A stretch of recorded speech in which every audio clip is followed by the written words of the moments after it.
ನಿನಗೂ ಪ್ರಿನ್ಸ್ ಗ್ರೂಪ್ಗೂ ಏನ್ ಸಂಬಂಧ ಅಂತ ಮತ್ತೆ ಜೋರಾಗಿ ಕಿರ್ಚಿದ ಸಿದ್ಧಾರ್ಥ್. ಗೌತಮ್ ಮುಖದಲ್ಲಿ ಒಂದು ಸ್ಮೈಲ್ ಇತ್ತು. ಆ ನಗುವಲ್ಲೇ ಎಲ್ಲ ಸತ್ಯನೂ ಅಡಗಿದೆ ಅನ್ನೋ ತರ. ಅಯ್ಯೋ ಸಿದ್ಧಾರ್ಥ್, ನಾನ್ ನಿನ್ನೆ ಹೇಳಿದ್ನಲ್ಲ, ಕೆಲ್ಸಕ್ಕೋಸ್ಕರ ಪ್ರಿನ್ಸ್ ಗ್ರೂಪ್ ಬಂದಿದ್ದೆ ಅಷ್ಟೇ. ಮದ್ವೆ ಹುಡುಗ ಮರಗುಳಿ ಆದ್ರೆ ಹೇಗೆ? ಅವನ ಆಟಿಟ್ಯೂಡ್ ನೋಡಿ ಸುತ್ತಲೂ ನಿಂತಿದ್ದ ಜನರೆಲ್ಲ ಗಾಸಿಪ್ ಮಾತುಗಳನ್ನ ಶುರು ಹಚ್ಕೊಂಡ್ರು. ಅವನ್ ಮಾತು ಕೇಳಿ ಶರಣ್ಯ, ಬಾವಾಜಿ ಒಂದೇ ಮಾತಲ್ಲಿ ಹೇಳೋದಾದ್ರೆ ನಿನ್ಗೆ ಯಾವ ಕೆಲಸ ಮಾಡೋ ಎಬಿಲಿಟಿನೂ ಇಲ್ಲ. ನನ್ನ ಎಬಿಲಿಟಿ ಬಗ್ಗೆ ಬೋರ್ಡ್ ಹಾಕೊಂಡು ಓಡಾಡ್ಬೇಕಿಲ್ಲ ಶರಣ್ಯ. ಅವಳ ಮಾತಿಗೆ ಅಷ್ಟೇ ಫಾಸ್ಟ್ ಆಗಿ ಗೌತಮ್ ಟಾಂಗ್ ಕೊಟ್ಟ.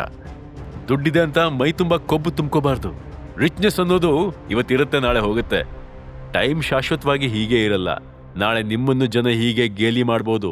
ಏಯ್ ಗೌತಮ್, ನನ್ನ ಕೈಲಿ ದುಡ್ಡು ಇರುತ್ತೋ ಇಲ್ವೋ ಬೇರೆ ವಿಷಯ, ಆದ್ರೆ ನೀನ್ ನನ್ನ ಸ್ಥಾನಕ್ಕೆ ಇರೋದು ಕನ್ಸಿದ್ ಮಾತು. Because you are. ಸಿದ್ಧಾರ್ಥ್ ಮಾತು ಮುಗಿಸೋದ್ರೊಳಗೆ ಜನರೆಲ್ಲ ಹೊರಗು ಓಡೋದನ್ನ ನೋಡ್ದ. ಇದ್ದಕ್ಕಿದ್ದಂಗೆ ಪಾರ್ಟಿಲಿ ಗದ್ದಲ ಶುರುವಾಯ್ತು. ಗಾಯತ್ರಿ ದೇವಿನೂ ಆಶ್ಚರ್ಯದಲ್ಲಿ ಡೋರ್ ಕಡೆ ನೋಡಿದ್ಲು.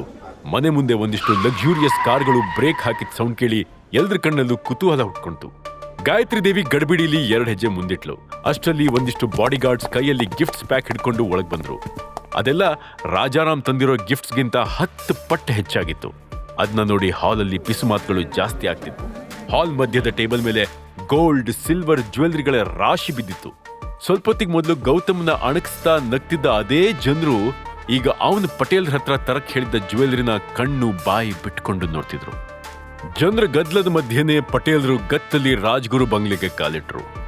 ಅವ್ರ ಮುಂದ್ಗಡೆ ಹಿಂದ್ಗಡೆ ಗನ್ಸ್ ಹಿಡಿದಿದ್ದ ಗಾರ್ಡ್ಸ್ ಇದ್ರು. ಪಟೇಲ್ರ ಗ್ರ್ಯಾಂಡ್ ಎಂಟ್ರಿ ನೋಡಿ ಗಾಯತ್ರಿ ದೇವಿ ಇವರು ಕೂಡ ರಾಜಾರಾಮ್ ಪಂಡಿತ್ ಕಡೆಯವರು ಅಂತ ತಿಳ್ಕೊಂಡ್ಲು. ಪಟೇಲ್ರು ಹಾಲ್ ಒಳಗ್ ಬಂದ ತಕ್ಷಣ ದೂರದಲ್ಲಿ ನಿಂತಿರೋ ಗೌತಮ್ ಕಡೆ ನೋಡಿ ಕಣ್ಣಲ್ಲೇ ಶರಣ್ರೇ ಅಂತಂದ್ರು. ಅವನ್ ಕಣ್ಣಲ್ಲೇ ಗಾಯತ್ರಿ ಕಡೆ ಸನ್ನೆ ಮಾಡ್ದ. ಪಟೇಲ್ರು ಕಣ್ಣಿಗೆ ಗ್ಲಾಸ್ ಏರ್ಸ್ಕೊಂಡು ಗಾಯತ್ರಿ ದೇವಿ ಕಡೆ ನೋಡಿದ್ರು. ನಮಸ್ಕಾರ ರೀ ಗಾಯತ್ರಿ ದೇವಿ, ನಿಮ್ ಮೊಮ್ಮಗಳ ಎಂಗೇಜ್ಮೆಂಟ್ಗೆ ಶುಭಾಶಯ ಹೇಳಕ್ ಬಂದಿನ್ರಿ. ಈ ಎಲ್ಲಾ ವಸ್ತುಗಳು ರಾಯದುರ್ಗದ ರಾಜ್ಕುಮಾರ್ನ ಕಡೆಯಿಂದ ನಿಮ್ಗೆ ಸಣ್ಣ ಕಾಣಿಕೆ. ನಿಮ್ಗೆಲ್ಲ ಇಷ್ಟ ಆತು ಅನ್ಕೋತೀನಿ. ನಮ್ಮ ಸಿಂಹಾದ್ರಿ ವಂಶದ ರಾಜ್ಕುಮಾರ ಖುದ್ದಾಗಿ ನನ್ನ ನಿಮ್ ಮನೆಗ್ ಕಳ್ಸಾರ. ಅಷ್ಟರಲ್ಲಿ ಗಾಯತ್ರಿ ದೇವಿ, ರಾಜಾರಾಮ್, ನೀವು ರಾಯದುರ್ಗದ ಸಿಂಹಾದ್ರಿ ಮನೆತನದ ಜೊತೆ ಇಷ್ಟು ಕ್ಲೋಸ್ ಆಗಿದ್ದೀರಿ ಅಂತ ಗೊತ್ತಿರ್ಲಿಲ್ಲ.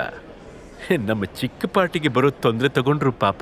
ಸಿದ್ಧಾರ್ಥ್ ಹ್ಯಾಪಿಯಾಗಿ ಹಾಲಲ್ಲಿ ಇಟ್ಟ ಕಾಸ್ಟ್ಲಿ ಗಿಫ್ಟ್ಗಳನ್ನ ನೋಡಕ್ ಶುರು ಮಾಡ್ದ. ತನ್ನ ಕಣ್ಮುಂದೆ ಇರೋದೆಲ್ಲ ನಿಜಾನ ಸುಳ್ಳ ಅಂತ ಕೆಲವು ಕ್ಷಣ ಅವನೇ ಕನ್ಫ್ಯೂಸ್ ಆದ.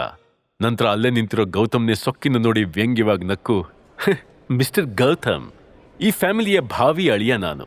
ನನ್ ಜೊತೆ ಎಷ್ಟು ಗಿಫ್ಟ್ ಬಂದ್ ಬಿದ್ದಿದೆ ನೋಡು. ಇನ್ನು ನೀನು ಪ್ರೆಸೆಂಟ್ ಅಳಿಯ ಅಲ್ಲ, ಮನೆ ಅಳಿಯ, ರಾಜ್ಗುರು ಫ್ಯಾಮಿಲಿಯ ದಂಡ ಪಿಂಡ. ಸಿದ್ಧಾರ್ಥ್ ಮಾತುಗಳು ಪಟೇಲ್ರ ಕಿವಿಗೆ ಬಿದ್ದಾಗ ಕೋಪದಿಂದ ಅವರ ಮುಖ ಕೆಂಪಗಾಯ್ತು. ಅವರು ಸಿದ್ಧಾರ್ಥನ ಸರಿಯಾಗಿ ಉತ್ತರ ಕೊಡ್ಬೇಕು ಅಂತ ಹೊರಟಿದ್ರು. ಅಷ್ಟರಲ್ಲಿ ಗೌತಮ್ ಕಣ್ಸನ್ನೆಯಿಂದ ಸುಮ್ನೆ ಇರಕ್ ಹೇಳ್ದ. ಸಿದ್ಧಾರ್ಥ್ ಮಾತು ಕೇಳಿ ಎಲ್ರೂ ಜೋರಾಗಿ ನಗಕ್ ಶುರು ಮಾಡಿದ್ರು. ಗೌತಮ್ಗೆ ಅವಮಾನ ಆಗೋದ್ ನೋಡಿ ಅನ್ವಿತಾ ಕಣ್ಣಲ್ಲಿ ನೀರು ತುಂಬಿಕೊಂಡಿತು. ಈಗ ಪಾರ್ಟಿ ಅಟ್ಮಾಸ್ಫಿಯರ್ ನಾರ್ಮಲ್ ಆಗಿತ್ತು. ಸಿದ್ಧಾರ್ಥ್ ಕೂಡ ಬಿಲ್ಡಪ್ ಕೊಡ್ತಾ ಆ ಪಾರ್ಟಿಲಿ ಬೆರ್ತ. ಆದ್ರೆ ಪಟೇಲ್ರು ಕೋಪದ ಕಣ್ಣು ಮಾತ್ರ ಸಿದ್ಧಾರ್ಥ್ ಮೇಲೆ ಇತ್ತು.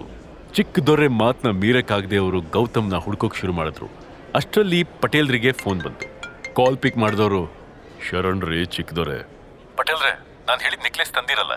ಹೌದ್ರಿ ದೊರೆ, ತಂದೇನೆ. ನೀವೆಲ್ಲದಿರಿ? ಪಟೇಲ್ರು ಕೇಳಿದ್ರು. ನಾನಿಲ್ಲೇ ಹಿಂದಿನ ಗೇಟ್ ಬಾಜು ನಿಂತಿನ್ರಿ, ಯಾರ್ ಕಣ್ಗೂ ಬೀಳ್ದಂಗ್ ಬರ್ರಿ. ಹಂಗ ಮಾಡ್ತಿನ್ರಿ ಅಂತ ಕಾಲ್ ಕಟ್ ಮಾಡಿದ ಪಟೇಲ್ರ ಮುಖದಲ್ಲಿ ನಗು ಇತ್ತು. ಗೌತಮ್ ಹೇಳಿದ ನೆಕ್ಲೆಸ್ ಕವರ್ ಅಲ್ಲಿ ಸೇಫ್ ಆಗಿತ್ತು. ಪಟೇಲ್ರು ಜನರ ಕಣ್ ತಪ್ಪಿಸಿ ಬಂಗಲೆ ಹಿಂದಿನ ಗೇಟ್ ಕಡೆ ನಡೆದ್ರು. ಕೆಲವೇ ನಿಮಿಷದಲ್ಲಿ ಅನ್ವಿತಾ ಇಷ್ಟಪಟ್ಟ ನೆಕ್ಲೆಸ್ನ ಪಟೇಲ್ರು ಗೌತಮ್ ಕೈಗೆ ಕೊಟ್ರು. ಅದನ್ನ ನೋಡಿದ ತಕ್ಷಣ ಗೌತಮ್ ಅನ್ವಿತಾನ ನೆನ್ಸ್ಕೊಂಡು ಒಬ್ಬನೇ ನಗ್ತಿದ್ದ. ಪಟೇಲ್ರು ಅವನ ಕಣ್ಣಲ್ಲಿದ್ದ ಪ್ರೀತಿನ ನೋಟಿಸ್ ಮಾಡಿ ಗಂಟ್ಲು ಸರಿ ಮಾಡ್ಕೊಳ್ಳೋ ತರ ನಾಟಕ ಮಾಡಿದ್ರು. ಗೌತಮ್ ಖುಷಿಯಾಗಿ, ಪಟೇಲ್ರೆ, ಈ ನೆಕ್ಲೆಸ್ ನೋಡಿದ್ರ ಅನ್ವಿತಾ ಬಹಳ ಖುಷಿ ಪಡ್ತಾಳ ಅಲ್ಲೇನ್ರಿ? ನನ್ ದೊರೆ, ಒಂದ್ ಮಾತು ಹೇಳೇನ್ರಿ, ತಪ್ಪಾಗಿ ಭಾವಿಸ್ಬ್ಯಾಡ್ರಿ. ಪಟೇಲ್ರು ವಿಯರ್ಡ್ ಆಗಿ ಎಕ್ಸ್ಪ್ರೆಷನ್ ಕೊಟ್ಟು ಕೇಳಿದ್ರು. ಯುವರಾಜ ಪಟೇಲ್ರನ್ನ ನಂಬ್ತಾನ, ಹೇಳ್ರಿ. ಈ ಪಟೇಲಪ್ಪಗ ಒಂದು ಅನುಮಾನ ಅದ. ಈಗ ನೀವು ಅನ್ವಿತಾ ಜೋಡಿ ಬಹಳ ಚಂದ ಬಾಳ್ವೆ ಮಾಡಕ್ ಹತ್ತೀರಿ. ಆದ್ರ 1 ವರ್ಷದ ನಂತರ ಅನ್ವಿತಾನ್ ಬಿಟ್ಟು ದೀಪಿಕಾನ್ ಲಗ್ನ ಆಗ್ಬೇಕಾಗ್ತದವ್ರೆ. ಈ ಪ್ರೀತಿ ಬಾಳ್ ಹಾಳದ. ತುಂಬಾ ಹಚ್ಕೊಂಡ್ರ ಜೀವನನ ನರಕ ಆಗೋಗ್ತದ. ಅಗ್ದಿ ಹುಷಾರ್. ನೀವು ಸಂಬಂಧವನ್ನು ನಿಭಾಯಿಸೋದು ಹೆಂಗಂತ ಚೆನ್ನಾಗಿ ತಿಳ್ಕೊಂಡಿರಿ. ಈ ಪ್ರೀತಿ ಪ್ರೇಮ ಜಾಲದಾಗ ನಮ್ಮ ದೊರೆ ಕಳೆದು ಹೋಗೋದು ರಾಯದುರ್ಗದ ಸಾಮ್ರಾಜ್ಯಕ್ಕ ಇಷ್ಟ ಇಲ್ರಿ ಯುವರಾಜ. ಪಟೇಲ್ರ ಮಾತು ಕೇಳಿದ ಗೌತಮ್ ಸ್ಪೀಚ್ಲೆಸ್ ಆದ. ಅವನ ಕಣ್ಣಲ್ಲಿ ನೆಕ್ಲೆಸ್ನ ಹಸಿರು ಬಣ್ಣ ರಿಫ್ಲೆಕ್ಟ್ ಆಗ್ತಾ ಇತ್ತು. ಅವನು ಲೋ ವಾಯ್ಸಲ್ಲಿ, ಡೋಂಟ್ ವರಿ ಪಟೇಲ್ರೆ, ನಮ್ಮ ಸಿಂಹಾದ್ರಿ ವಂಶದಾಗ ಕೊಟ್ಟ ಮಾತನ್ನು ತಪ್ಪಿದ್ದ ದಾಖಲೆನೇ ಇಲ್ಲ. ನಾ ಆ ಮನಿ ಮಗ ಅದೀನಿ. 1 ವರ್ಷದ ನಂತರ ಅನ್ವಿತಾನ ಬಿಟ್ಟು ನಾನು ಕೊಟ್ಟ ಮಾತನ್ನ ಉಳಿಸ್ಕೋತೀನಿ. ಗೌತಮ್ ಕಣ್ಣಲ್ಲಿ ಕಣ್ಣಿಟ್ಟು ನೋಡಿದ ಪಟೇಲ್ರಿಗೆ ಮೊದಲನೇ ಬಾರಿ ಅವನ ಕಣ್ಣಲ್ಲಿ ಪೇನ್ ಕಾಣಿಸ್ತು. ಈಗ ಹೊರಡ್ರಿ ಪಟೇಲ್ರ, ಯಾರಾದ್ರೂ ನೋಡಿದ್ರ ಅನುಮಾನ ಪಡ್ತಾರ. ನೀವು ಹೋದ ನಂತರ ನಾ ಒಳಗ್ ಬರ್ತೀನಿ. ಆಯ್ತು ರೀ ಚಿಕ್ಕದವ್ರ, ಅಪ್ಪಣಿ ಹಂಗ ಆಗ್ಲಿ. ನಂತರ ಪಟೇಲ್ರು ನೇರವಾಗಿ ರಾಜ್ಗುರು ಬಂಗ್ಲೆಯ ಪಾರ್ಟಿ ಹಾಲ್ಗೆ ಬಂದು ಗಾಯತ್ರಿ ದೇವಿ ಹತ್ರ ಹೋದ್ರು. ಗಾಯತ್ರಿ ದೇವಿ, ನಿಮ್ ಪಾರ್ಟಿ ಅರೇಂಜ್ಮೆಂಟ್ಸ್ ಬಹಳ ಚಂದ ಆಗ್ಯದ. ನಾನಿನ್ ಹೊಡ್ತೀನಿ, ನಂಗೆ ಬೇರೆ ಕೆಲಸನೂ ಐತ್ರಿ. ಇಷ್ಟು ಬೇಗ ಹೊರಟ್ರ? ಇನ್ನೊಂದು ಸ್ವಲ್ಪ ಹೊತ್ತಿದ್ರೆ ಎಲ್ರೂ ಖುಷಿ ಪಡ್ತಿದ್ರು. ಊಟನಾದ್ರೂ ಮಾಡ್ಕೊಂಡು ಹೋಗಿ, ಸಂಕೋಚದಲ್ಲಿ ಅಂದ್ಲು ಗಾಯತ್ರಿ ದೇವಿ. ಇನ್ನೊಮ್ಮೆ ಬರ್ತೀನಿ ರೀ, ಈಗ ಅರ್ಜೆಂಟಾಗಿ ಹೋಗ್ಬೇಕಾಗಿದೆ, ಏನೋ ಅನ್ಕೋಬಿಟ್ರೆ ಅಂತ ಹೇಳಿ ಪಟೇಲ್ರು ಅಲ್ಲಿಂದ ಹೊರಟ್ರು. ಅವ್ರ ಹಿಂದೆ ಬಾಡಿಗಾರ್ಡ್ಸ್ ಫಾಲೋ ಮಾಡಿದ್ರು. ಸಿದ್ಧಾರ್ಥ್ ಮತ್ತೆ ರಾಜಾರಾಮ್ ಕೂಡ ಅವ್ರು ಹೋಗೋದನ್ನ ನೋಡಿ ಕಳ್ಸ್ಕೊಡೋಕೆ ಅಂತ ಗೇಟ್ ಕಡೆ ಹೊರಟ್ರು. ಗಾಯತ್ರಿ ದೇವಿನೂ ಅವ್ರನ್ನ ಹಿಂಬಾಲಿಸಿದ್ಲು. ಈ ಕಡೆ ಅನ್ವಿತಾ ಒಂದ್ ಕಡೆ ಮೂಲೆಯಲ್ಲಿ ಬೇಸರದಿಂದ ನಿಂತಿದ್ಲು. ಪಟೇಲ್ರು ಪಾರ್ಟಿಯಿಂದ ಹೊರಟ ಮೇಲೆ ಗೌತಮ್ ಅನ್ವಿತಾ ಹತ್ರ ಬಂದು ಕೈಲಿರೋ ನೆಕ್ಲೆಸ್ನ ಅವಳಿಗೆ ಕೊಟ್ಟ. ನೆಕ್ಲೆಸ್ ಬಾಕ್ಸ್ ನೋಡಿ ಅನ್ವಿತಾ ಶಾಕ್ ಆದ್ಲು. ಮೈ ಗಾಡ್, ಇದು ಇದು ಇದು ಹೇಗ್ ನಿಂಗೆ ಸಿಕ್ತು? ಗೌತಮ್ ತನ್ನ ಹೆಂಡತಿಯ ಬ್ಯೂಟಿಫುಲ್ ಫೇಸ್ನ ನೋಡಿ, ಇದನ್ನ ನೀನು ಜ್ಯುವೆಲರಿ ಶಾಪಲ್ಲಿ ತುಂಬಾ ಇಷ್ಟಪಟ್ಟಿದ್ದೆ ಅಲ್ವಾ, ಅದಕ್ಕೆ ನಿನ್ಗೋಸ್ಕರ ಪರ್ಚೇಸ್ ಮಾಡ್ಕೊಂಡು ಬಂದೆ. ಹೇಯ್, ಅಷ್ಟೊಂದು ಹಣ ನಿನ್ನ ಹತ್ರ ಹೇಗ್ ಬಂತು? ಅನ್ವಿತಾ ಮಾತಾಡ್ತಿರೋವಾಗ್ಲೇ ಶರಣ್ಯಳ ಅಣ್ಣ ನಿರಂಜನ್ ಹಾಗೇ ಪಾಸ್ ಆಗಿ ಹೋಗ್ತಿದ್ದವನು ಅಚಾನಕ್ ಆಗಿ ನಿಂತ್ಕೊಂಡ. ಅವನಿಗೂ ಅನ್ವಿತಾ ಮತ್ತು ಅವಳ ಫ್ಯಾಮಿಲಿ ಕಂಡ್ರೆ ಇಷ್ಟ ಇರಲಿಲ್ಲ. ಶರಣ್ಯ ಥರನೇ ಅವ್ರ ವಿರುದ್ಧ ಏನಾದ್ರೂ ಸ್ಕೀಮ್ ಮಾಡಕ್ಕೆ ಅವಕಾಶ ಸಿಗುತ್ತಾ ಅಂತ ಕಾಯ್ತಿದ್ದ. ಸೊ ಅವನು ಅಲ್ಲೇ ಬಚ್ಚಿಟ್ಕೊಂಡು ಅವ್ರನ್ನ ನೋಡ್ತಿದ್ದ. ಗೌತಮ್ ಕೈಲಿರೋ ಕಾಸ್ಟ್ಲಿ ಜ್ಯುವೆಲರಿನ ನೋಡಿ ಶಾಕ್ ಆದವನು ತಡ ಮಾಡದೆ ಫಟ್ ಅಂತ ಗೌತಮ್ ಮುಂದೆ ಬಂದು ಆ ನೆಕ್ಲೆಸ್ನ ಕಿತ್ಕೊಂಡ. ನಿರಂಜನ್ ಶಾಕಿಂದ, ಇಡಿಯಟ್, ಇಷ್ಟು ಕಾಸ್ಟ್ಲಿ ನೆಕ್ಲೆಸ್ ಹೇಗ್ ಸಿಕ್ತು ನಿಂಗೆ? ಗೌತಮ್ಗೆ ಕೋಪ ಸರ್ರ್ ಅಂತ ನೆತ್ತಿಗೇರ್ದು. ಹೇಯ್, ಅದನ್ನ ವಾಪಸ್ ಕೊಡು ಅಂದ್ರೂ ನಿರಂಜನ್ ನೆಕ್ಲೆಸ್ನ ಕೊಡದೆ ಗಟ್ಟಿಯಾಗಿ ಹಿಡಿದಿದ್ದ. ಹೇಳಿದ್ ಕೇಳಿಸ್ಲಿಲ್ವೇನೋ? ವಾಪಸ್ ಕೊಡು ಅಂದೆ. ಗೌತಮ್ ಸ್ಟ್ರಾಂಗ್ ವಾಯ್ಸಲ್ಲಿ ಕಿರ್ಚಿದ. ನಿರಂಜನ್ ಕೋಪದಲ್ಲಿ, ನೋ, ವಾಪಸ್ ಕೊಡ್ಬೇಕು ಅಂದ್ರೆ ಇದೆಲ್ಲಿಂದ ಬಂತು ಅಂತ ಹೇಳು, ನಾನ್ ಎಲ್ಲಿಂದಾದ್ರೂ ತರ್ತೀನಿ, ಅದಕ್ಕೂ ನಿನ್ಗೂ ಸಂಬಂಧ ಇಲ್ಲ, ಸುಮ್ನೆ ಕೊಡೋ ಅಷ್ಟೇ. ಗೌತಮ್ ನೆಕ್ಲೆಸ್ನ ನಿರಂಜನ್ ಕೈಯಿಂದ ಕಿತ್ಕೊಳಕ್ ಹೊರಟ. ಆದ್ರೆ ನಿರಂಜನ್ ಗೌತಮ್ನ ಹಿಂದೆ ತಳ್ಳಿ ಆ ನೆಕ್ಲೆಸ್ನ ತನ್ನ ಬೆನ್ ಹಿಂದೆ ಹಿಡ್ಕೊಂಡ. ಏಯ್ ಕಳ್ಳ ಗೌತಮ್, ನಮ್ ಪಾರ್ಟಿಗೆ ಬಂದು ನೆಕ್ಲೆಸ್ ಕದ್ದಿದೀಯಾ? ಆ ಮಾತ್ ಕೇಳಿ ಅನ್ವಿತಾ ಕಣ್ಣಿಂದ ನೀರ್ ಇಳಿಯಕ್ ಶುರು ಆಯ್ತು. ಗೌತಮ್ ಒಂದು ಕ್ಷಣ ಏನ್ ಹೇಳಲಿ ಅಂತ ಗೊತ್ತಾಗದೆ ಚಡ್ಪಡಿಸ್ದ.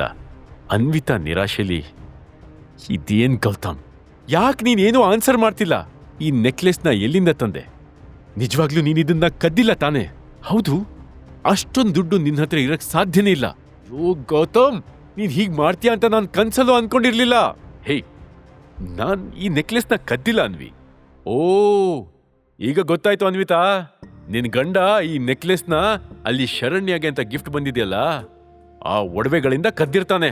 ಥು, ಕತ್ತೆ ಬಡವ, ನಾಚಿಕೆ ಆಗಲ್ವೇನೋ ನಿನಗೆ?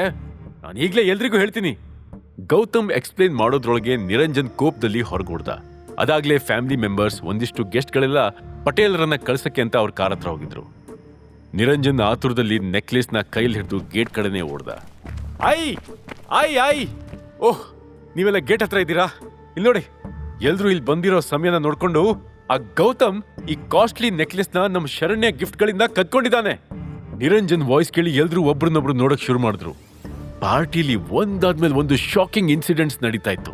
ಆದ್ರೆ ಈ ಬಾರಿ ತಪ್ಪಾಗಿದ್ದು ಗೌತಮ್ ಕಡೆಯಿಂದ. ಸೊ ಇದು ಎಲ್ರಿಗೂ ಸ್ಪೆಷಲ್ ಅಂಡ್ ಎಂಟರ್ಟೈನ್ಮೆಂಟ್ ಫ್ಯಾಕ್ಟರ್ ಕೂಡ. ಆ ನೆಕ್ಲೆಸ್ನ ನೋಡಿದ ತಕ್ಷಣ ಗಾಯತ್ರಿ ದೇವಿ ಕಣ್ಗಳು ಕೆಂಪಾಗಿದ್ವು. ಗೌತಮ್ ಎಲ್ರ ಮುಂದೆ ತನ್ನ ಇನ್ನೋಸೆನ್ಸ್ನ ಹೇಗೆ ಪ್ರೂವ್ ಮಾಡ್ಕೋತಾನೆ? ಪಾರ್ಟಿಲಿ ಗೌತಮ್ ವಿರುದ್ಧ ಇನ್ನೇನು ಸೀನ್ ಕ್ರಿಯೇಟ್ ಆಗತ್ತೆ? ಪಟೇಲ್ರು ಗೌತಮ್ ಐಡೆಂಟಿಟಿನ ರಿವೀಲ್ ಮಾಡ್ಬಿಡ್ತಾರಾ? ಎಲ್ಲಾ ಪ್ರಶ್ನೆಗಳಿಗೆ ಉತ್ತರ ಬೇಕು ಅಂದ್ರೆ ಮುಂದಿನ ಎಪಿಸೋಡ್ನ ಮಿಸ್ ಮಾಡದೆ ಕೇಳಿ. ಈಗಲೇ ಡೌನ್ಲೋಡ್ ಮಾಡಿ ಕೇಳಿ ರಾಯಲ್ ವಾರಸ್ದಾರ, ಕೇವಲ ಪಾಕೆಟ್ ಎಫ್ಎಂ ನಲ್ಲಿ.